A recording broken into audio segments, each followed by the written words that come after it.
What do they know of cricket that only the modern day cricketers know? We spent so long in our halftime show on Maruti Suzuki Presents ESPN Cricket for T20 timeout powered by Eco9 5G, wondering if Shubman Gill hadn't struck the right gear, wondering if the Titans were 10-15 short. Well, there were 62 too many for the Lucknow Super Giants. So what Shubman Gill scored essentially is the difference between the two sides, as the Super Giants have capitulated to an 82 all out. It makes the Titans the first team to officially qualify for the IPL 2022 playoffs, led by Rashid Khan, set up by Mohammad Shami and Yash Dayal. That is an emphatic bowling performance by the Titans. Ian Bishop and Sanjay Manjrekar to now look at a surface after both teams have batted on it. Sanjay. The surface still was a little tricky, and the indication really, I mean, don't take my word for it. If you saw Rashid Khan bowl his googlies and the leg spinners, they were turning. Rashid Khan is not known for a guy who turns the ball a lot, but the ball was gripping and turning, so there was still enough there for the bowlers. But having said that, combination of some good captaincy, some skills, that we expected from Gujarat, but some terrible batting as well. Few dismissals will remain with me, as to how badly some of the batters got out. Okay, before I go to Bish, I want you to elaborate on that point of terrible batting and how much you think Lucknow's batters contributed to this result. You may look at this and think, wow, that was terrific from the Gujarat Titans bowling, and they are a strong bowling lineup. But how much have the batters contributed to their own downfall? Let me talk about the two dismissals that made me cringe a little bit. Krunal Pandya getting sucked into that kind of a shot and being, not stepping out, but sort of almost overbalancing. And when you sort of go and play Rashid Khan in this fashion, fully stretched, being deceived by flight, you've just not known Rashid Khan. He's a guy you play from the crease, you don't step out too much. And then Ayush Badoni is a young player, they're gambling on this young talent, was virtually out of the frame when they showed a side angle of the stumping. So those two, and then poor Jason Hold'em completely foxed by that delivery. So those were three later ones. But maybe I think KL Rahul has got another reminder that he was chasing 140 odd instead of just going out there and being the KL Rahul that he can be, and Quinton de Kock as well. I think both the openers set out chasing that target, knowing, we've got to get 145 and we are the guys who are going to do it. More KL Rahul just getting 8 of 16. So that seemed to be the approach. You see David Warner, Prithvi Shaw in earlier matches chasing a small target, but they just Josh went Butler out. as well, yes. Yeah, and went out, and they remained David Warner and Prithvi Shaw and didn't change their nature just because the target was low. Okay. Bish, I did that for your benefit because I know you're very respectful when it comes to having a real hard go at batting. So I allowed Sanjay to set it up for you. Now you can have a real hard go at the batting. Take it away. No, I'm not going to have a real hard go at the batting. That's not my way. We have to give Shipman Gill and the team their flowers.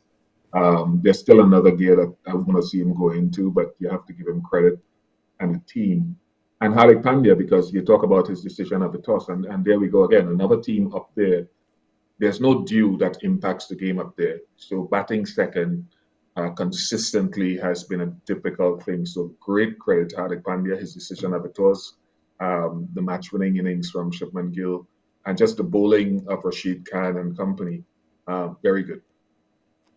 Would you like to look at the balance of how good the Titans bowlers were versus how much Lucknow have just collapsed today, Bish, when you tend to see players getting out one after the other, when you see run-outs, when you see things just go off? Do you tend to think this is a great bowling display, or do you think, gee, the Lucknow Super Giants will be thinking, how on earth have we been dismissed for 82? No, you can't. You can never accept 82 unless it's a bomb in the pitch that keeps blowing up in people's faces. I was just listening to KL Rahul there. And I think you had mentioned you want to hear what captains say before the match and you want to hear what they say after the game. And he felt they should have chased it. I thought they would have chased it with great difficulty, but I felt they would have chased it. They didn't acquit themselves well enough with some of those errors.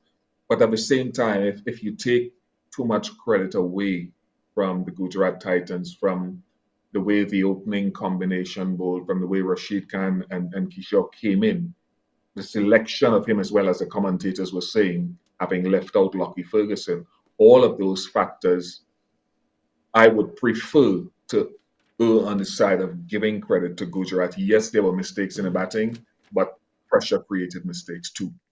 There is a matchup building now in the IPL, and it is one of Mohammad Shami versus KL Rahul. And Shami may have just got the one wicket, but you think it breaks the back of the Super Giants team when you get Rahul cheaply. It just instills a little bit of belief. And what do we look at here with Shami? Do we look at a guy who's really got KL Rahul's number? We're looking at captaincy too, to give Shami an extra over to bowl to Rahul. What are you making of this matchup? Again, captaincy, I think, has to be given a lot of credit. He's vindicated his decision after the toss that, raised eyebrows. That he went to Shami for the third over was clearly, feeling that he got. If you watched Shami bowl to KL Rahul, right from that first over, you could see that he was a little uncertain against him. And to be fair, I don't think KL Rahul at the time was looking to anchor the innings. It was just Shami's class that didn't allow him to get away too much. Maybe that would have been the long-term plan. So that was, pretty good. Yash Dayal went for 11 runs, but got a wicket.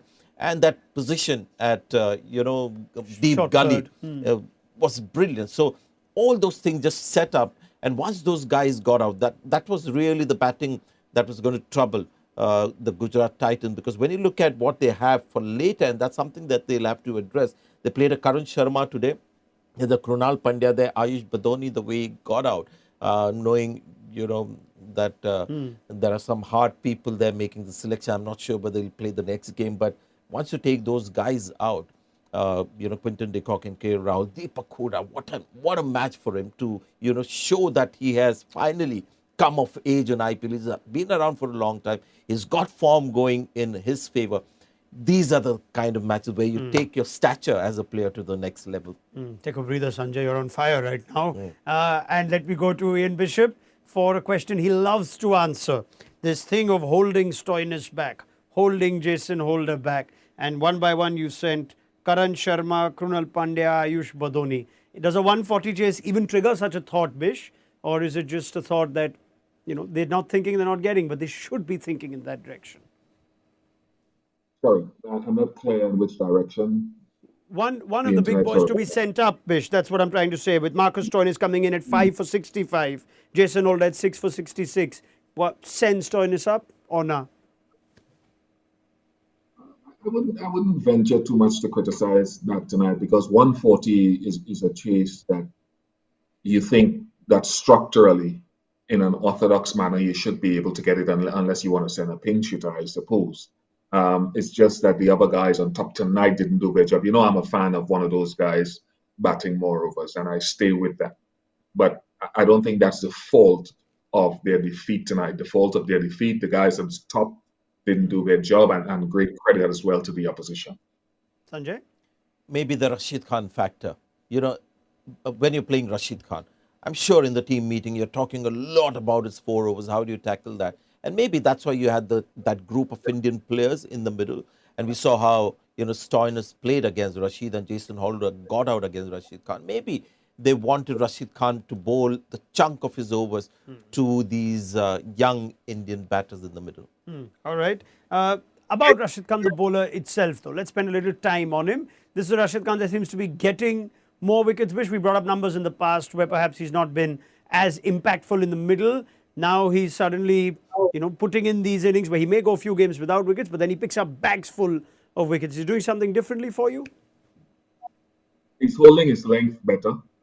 That's one of the things that he said in some of the games where he didn't perform. He was too full. Occasionally, he was too short. He's gotten back to bowling with that energy, as I think Daniel Vittori said, putting energy on the ball, but holding a better length. And that's why you saw Stoinis trying to sweep. You can't get to him when he's bowling his length. It's not short enough or it's not full enough. So the only way to get there is to try to sweep. So that is excellent when he's doing what he's doing. And a little bit of credit to Yash Dayal as well. Another one of those left-arm seamers. He swings the ball. He doesn't hit the pitch as hard as some of the others, but he's getting and creating opportunities when he's fit and when he's in the team. Anything to add on Rashid Khan from you? I tried to get his average speeds from last year because I thought maybe he's bowling a little slower this time round, but there's nothing there. I mean, it's marginally, slower this season than last season. If you looked at Krunal Pandya's dismissal, I think that is where Rashid Khan is slightly different. You don't associate Rashid Khan over the last, many IPL. The memories that you have of Rashid Khan is a guy who's stifling the batters with tight bowling, quick bowling. this was like deception and by guile, inviting a batter forward. And, that could be the difference where finally he feels, let me show this other side of myself where I can lure batters into getting out. Okay, let's just quickly look at the top of the order before we wrap things up. Your point on Rahul wanting to almost anchor a 140 chase. Is this the perfect example of the perils of that sort of approach? And is it a reminder for somebody like Rahul to come out and get 30 of 16 and then maybe it's a different tone to 140 chase? But how much of that was perhaps negated by just the quality of the bowling in front of him? Shami bowled superbly, so I can understand him giving respect to Shami. But he had 8 of 16, so clearly the long-term plan was to stay there. And KL Rahul is interesting. He's gone through innings where on occasions he's played the anchor role, mostly for Punjab Kings as captain. And then in a similar situation, he'll be playing like the KL Rahul that we love. And KL Rahul, like Bish mentioned as well, has the ability, if they're setting targets, like we saw against Mumbai, it started for a little slowly, but suddenly take off in the middle and finish on a great high towards the end. But in a small score like this, I just wish he doesn't take the onus on himself completely and think that what, my team is going to chase this target, not just me. Bish, carrying on from Sanjay's points, let's say the Super Giants could restart their innings. Do you think they would have restarted it differently with Rahul wanting to get a quick fire 30 or so, or would that not have been on the cards looking at the bowling, looking at these, the challenge in the pitch? Yeah, I don't know that it's his way. I think he's Sorry, generally Vish, insistent. if you could just restart that answer. I didn't quite get you at the top. Yeah, please. Yeah. Yeah, yeah, I don't think it's KL's way in this team that he's playing for, in the position that he's playing for. He prefers to try um, get in, not too slowly, but advance his innings as he goes along. And he depend on Quinton de Kock to try to get things going. He depend on Deepak Hooda, who's naturally an aggressive player in top form, to do that sort of work. And I think he's articulated that. So again, I didn't see it that way because I think de Kock and Hooda around KL Rahul are the guys that would probably be playing that role to tee off. All right. How do we look back at the Shubman Gill innings now at the end of the game? Just to put in perspective your comments at halftime. Bish already says at the top of the show, he maintains he could have gone a gear higher. Sanjay? I just watch a batter with regards to intent. That's the ultimate thing for me. I won't be critical of a batter who's got 40 of 40 balls if he's tried to get 60 of 40. And there was no attempt made by Shubman Gill throughout the innings. In the end, it was fortunate that it proved more than enough. But I just hope he's not getting into this trap of believing that getting a 50 means Shubman Gill is in form. Shubman Gill is in contention for India's selection, because I'm hoping the selectors are looking beyond things like that. So I have all admiration for people who stay in the moment and do what's best for the team. Sometimes it happens, sometimes it doesn't. But the intent is slightly different from what you ideally want. That is the time you sort of sit up and take notice. But it's not alarming levels yet. But we've seen that happen with a lot of Indian players, especially on the fringe of selection or out of form, play those kind of innings. Bish? I still maintain there's another gear that Shubman can and needs to get to. And I'm not just saying that for tonight, but since the couple of half centuries that he's had, you look at the way that he's played. I know the last innings he ended up getting to 50 out of 30. That's more. And you take the conditions into consideration. I'm not silly. I'm not blind to what the conditions were tonight. So going forward, we'll see and have a better idea. But for tonight, I think I've got to say he played an innings that was able to win the match for his team. And you can't criticize him for that in the end, having seen the two teams batting on the surface. Very well.